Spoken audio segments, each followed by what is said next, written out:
এল plus এই যে N by two minus F C into H divided by F M. তাহলে এই মানগুলো আমরা যদি বের করি তাহলে আমাদের মধ্যক নির্ণয় হয়ে যাবে। তো এল সমান কি, তাই না? এল হচ্ছে মধ্যক শ্রেণীর নিম্ন সীমা। তবে আমাদের আগে বের করতে হচ্ছে মধ্যক শ্রেণী কোনটা। আগে এই মধ্যক শ্রেণী বের করার জন্য এই জিনিসটা দেখো 100 না, তাহলে এন এর মান 100/2 মানে 50 এসে যাবে। কিন্তু এটা যদি 99 হতো মানে বিজোড় হতো, এন এর মান যদি বিজোড় হতো, খেয়াল রাখো যদি জোড় হতো ডাইরেক্ট n/2 খুঁজতে, ওকে। যদি বিজোড় হতো তাহলে তুমি এক কাজ করতে, এই যে এর সাথে এক যোগ করে নিতে, মানে n যোগ 1/2, ওকে। এখন এততম পদ যে শ্রেণীতে আছে সেটাই হচ্ছে মধ্যক। তাহলে এখন লিখবো যে এখানে এই যে এখানে n/2 দেখো, বা এই যে 100/2 সমান সমান 50তম পদ। 50তম পদ কোন শ্রেণীতে আছে বের করো দেখি। 50তম পদ বলতো, এটা দ্বারা বোঝাচ্ছে যে 1 থেকে মানে 5, মানে এই গণসংখ্যা কত বলতো, ক্রমজড়িত গণসংখ্যা 5। তার মানে 1 থেকে 5 জন শিক্ষার্থীর নাম্বার আছে প্রথম শ্রেণীতে। আর এটা 15 বলতে বুঝাই, এই দেখো 6, 5-এর পরে কিন্তু 6 থেকে 15 পর্যন্ত শিক্ষার্থীর, 6 নম্বর শিক্ষার্থী থেকে 15 নম্বর শিক্ষার্থীর নাম্বার আছে এই শ্রেণীতে। আর এটা দ্বারা বোঝায় কি জানো, এই দেখো 15 × 16, 16 থেকে 30 নম্বর পর্যন্ত পাওয়া শিক্ষার্থীরা আছে কোন শ্রেণীতে, এই শ্রেণীতে। আর তাহলে তোমার বলছে 50 নম্বর শিক্ষার্থীর মার্ক আছে কোন শ্রেণীতে, এই যে এই শ্রেণীতেই। তো কেন, কারণ এখানে আছে এই 30-এর পরই 31 থেকে 50টা শিক্ষার্থীর, 31 নাম্বার থেকে 50 নম্বর শিক্ষার্থীর মার্ক আছে এই শ্রেণীতে। তাহলে বলো তো এই 50তম পদ কোন শ্রেণীতে আছে, এই দেখো এই শ্রেণীতে। তাই এটাই মধ্যক শ্রেণী। ক্লিয়ার না? ক্লিয়ার তো। তাহলে এখানে n/2 বা এততম পদ 55 থেকে এই যে 55 থেকে 64 এই শ্রেণীতে বিদ্যমান, বিদ্যমান থাকায় এটি কি শ্রেণী, এটি মধ্যক শ্রেণী, এটি মধ্যক শ্রেণী। শেষ। তাহলে আগে মধ্যক শ্রেণী, প্রচুরকের সময় প্রচুরক শ্রেণী বের করা লাগছে, মধ্যকের সময় মধ্যক শ্রেণী। তাহলে এটা যদি বিজোড় হতো তাহলে তোমরা কি লিখতে, n+1/2 তম পদ যে শ্রেণীতে আছে, এইভাবে করে নিতে। এখন এইবার লিখছো অতএব মধ্যক শ্রেণীর নিম্ন সীমা। মধ্যক শ্রেণীর, দেখো মধ্যক শ্রেণীর নিম্ন সীমা। তাহলে মধ্যক শ্রেণীর নিম্ন সীমা এল সমান সমান কত, 55। মধ্যক শ্রেণীর নিম্ন সীমা 55। এই যে n/2 এর মান অলরেডি বের করা হয়েছে 50, আর দরকার নেই। এফসি বুঝাচ্ছে যে এফসি, সি মানে কিউমুলেটিভ মানে ক্রমযোজিত, আর এম মানে শুধু মেইন ফ্রিকোয়েন্সি, কিউমুলেটিভ ফ্রিকোয়েন্সি, ক্রমযোজিত গণসংখ্যা। মনে রেখো এফসি বলতে বুঝায় এই মধ্যক শ্রেণী যেটা হয়েছে না, এই যে মধ্যক শ্রেণী তো ইনি তো মধ্যক শ্রেণী, এই মধ্যক শ্রেণীর পূর্ববর্তী শ্রেণী যেটা আছে তার ক্রমযোজিত গণসংখ্যা, মানে 30, এই 30। তাহলে এখানে আমরা বলবো মধ্যক শ্রেণীর, এইগুলো মনে রাখাটাই একটু কষ্ট। মধ্যক শ্রেণীর পূর্ববর্তী শ্রেণীর ক্রমযোজিত গণসংখ্যা এফসি সমান সমান কত, এই যে 30। তাহলে এফসি বলতে কি বুঝায়, মধ্যক শ্রেণীর পূর্ববর্তী শ্রেণীর ক্রমযোজিত গণসংখ্যা।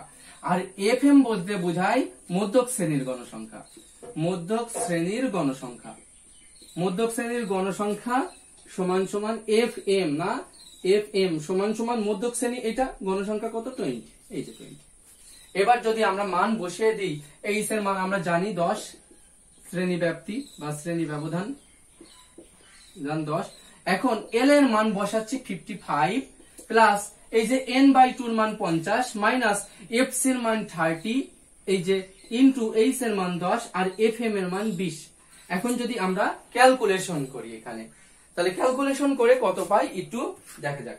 দেখা গেল এটার মান পাওয়া গেল 65।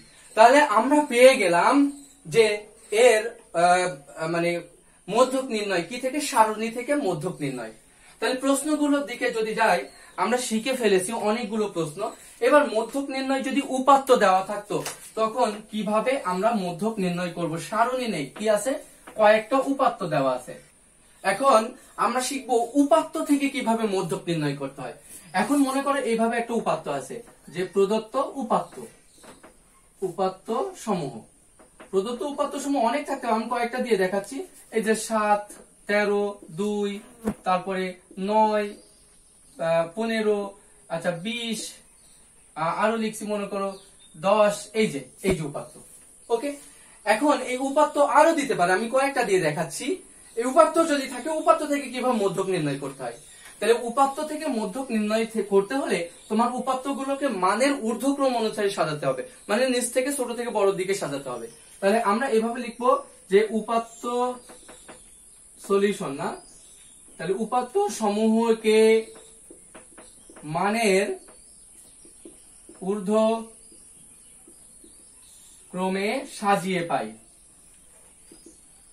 তাহলে উপাত্তকে মানের ঊর্ধ্বক্রমে যদি সাজাই কত পাবো, ছোটকে বলো তো 2, তাহলে তারপরে কে 2 এর পর 7, তারপরে 9, 2, 7, 9, 10, 13, 15, 20, এই যে, হ্যাঁ 20, এই যে সাজাইছি। এখন মধ্যক বোঝাই যাচ্ছে, যদি যেহেতু সংখ্যা মোট গণসংখ্যা 1, 2, 3, 4, 5, 6, 7টা, ঘটনা কয়টা, 7টা, গণসংখ্যা 7টা, তাই এদিকে 3টা ওদিকে 3টা, মাঝখানে যে থাকে ওই তো মধ্যক, যে মাঝখানে থাকে ওই মধ্যক। কিন্তু এটা নয় অবজেক্টিভে দুম করে দিলে, কিন্তু তুমি উপাত্তর এই মধ্যক পরীক্ষায় যদি 1 মার্কের প্রশ্ন হিসাবে আসে তাহলে কিভাবে করবা, না, মোট হিসাব করে দেখো 1, 2, 3, 4, 4তম পর্যায় মধ্যক। তো ওই 4তম পর্যায়কে কিভাবে বলবা, মোট উপাত্তের দেখো এখানে n এর মান কত বলতো, n এর মান হচ্ছে 1, 2, 3, 4, 5, 6, 7, 7 আছে, তাই 4তম পদ মানে 7 বিজোড় সংখ্যা, তাই ওর তো অর্ধেক করা যায় না, তাই 7 যোগ 1/2 এততম পদ। ঠিক আছে, তার মানে আমরা বলতে পারি যে এখানে মোট গণসংখ্যা কত, n = 7, যা বিজোড়, যা কি বিজোড়। অতএব n+1, অতএব নির্ণেয় মধ্যক, অতএব নির্ণেয়, এই যে নির্ণেয় মধ্যক, বলতো নির্ণেয় মধ্যক কি হবে, নির্ণেয় মধ্যক হবে n+1/2তম পদ, মানে এই পদটি হবে মধ্যক। তাহলে n+1 কে 7 যোগ 1/2তম পদ, বুঝতে পারছো না, তাহলে হবে 4তম পদ। তাহলে 4তম পদকে 4তম পদের মান, অ্যাকচুয়ালি পদের মান, বা পদ লিখলেও সমস্যা নেই, শুধু পদ। তাহলে 4তম পদ এই যে এখানে, এটাই তো 4তম পদ, 10, এটাই অ্যান্সার শেষ। তাহলে আমরা মধ্যক এইভাবে বের করব উপাত্ত থেকে। তো উপাত্ত থেকে মধ্যক নির্ণয় সিস্টেমটা দেখেছো তো, না?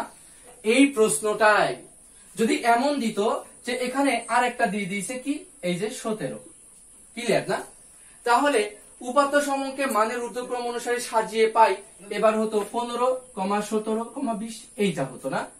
এখন একটা সংখ্যা বেশি দিয়ে দিয়েছে, তাই এর মধ্যের কে আছে, এদিকে 4টে বাদ, ওদিকে 4টে বাদ, মাঝে তো কেউ নেই, তাই মধ্যক নেই, আছে। তাহলে এখানে মধ্যকের মান কত হবে, এই মাঝে যে আছে সেই তো হবে, তাই মাঝে না 10 কে নিব না 13 কে নিব, দুইজনকেই নিতে হবে। আসলে এই 10 আর 13 দুজনকে নিয়ে এই গড় করে দিতে হবে, যেটা হবে ওটাই মধ্যক। তাহলে 23 হবে, মানে 11.5, এটাই হবে মধ্যক। ঠিক আছে, তাই এটা তো আমরা আবার ওইভাবে বলতে পারি না, অ্যান্সার এমসিকিউ আসলে নাই, গুণে দেখতাম জোড় আসছে, তাই মাঝখানে দুইটা যোগ করে গড় করে দিতাম, হয়ে যাচ্ছে। কিন্তু এটা আমাদেরকে যদি এই ক নম্বর প্রশ্ন হিসাবে আসে, তাহলে এখানে লিখতে হবে যে এখানে মোট গণসংখ্যা n = 7, যা n = 8, যা কি জোড়, যা আসলে জোড়, অর্থাৎ নির্ণেয় মধ্যক। এখন বলো মধ্যকটা আসলে কোন তম পদ, এই যে এই পদটা আর এই পদটা। তো এই পদের নাম কি, এই পদের নাম 4তম পদ, তাই না? তাহলে মোট সংখ্যা কত বলো তো, মোট সংখ্যা 8টা, তাহলে 4 মানে কি 8/2, তার মানে এটাকে বলা হয় n/2তম পদ। দেখছো এই পদটা যোগ এটা 4তম পদ আর এই 5তম, n/2 + 1, এবার +1 নিচে কিন্তু এততম পদ, মানে এর গড় ডিভাইডেড বাই 2। ঠিক আছে, তাহলে মধ্যক যখন n এর মান বিজোড় ছিল তখন একরকম হয়েছিল, আর n এর মান যখন জোড় তাহলে দুইটা পদের যোগ করে গড় করলে তারপরে হবে মধ্যক। তাহলে মধ্যক হবে n/2 তম পদ। n/2 আসলে কত? n/2 মানে 8/2 তম পদ যোগ 8/2 প্লাস 1 তম পদ, এক কথায় ডিভাইডেড বাই 2 মানে কত? এই 4 তম পদ প্লাস আসলে 5 তম পদ, এইভাবেই আসতে হবে ডিভাইডেড বাই 2। 4 তম পদের মান 10 যোগ 13 ডিভাইডেড বাই 2 সমান সমান উত্তর আসছে 11.5। এই যে এইভাবে মধ্যক বের করতে হবে। তাহলে আমরা শিখেছি যে উপাত্ত থেকে মধ্যক নির্ণয়, n এর মান জোড় হলে n এর মান বিজোড় হলে।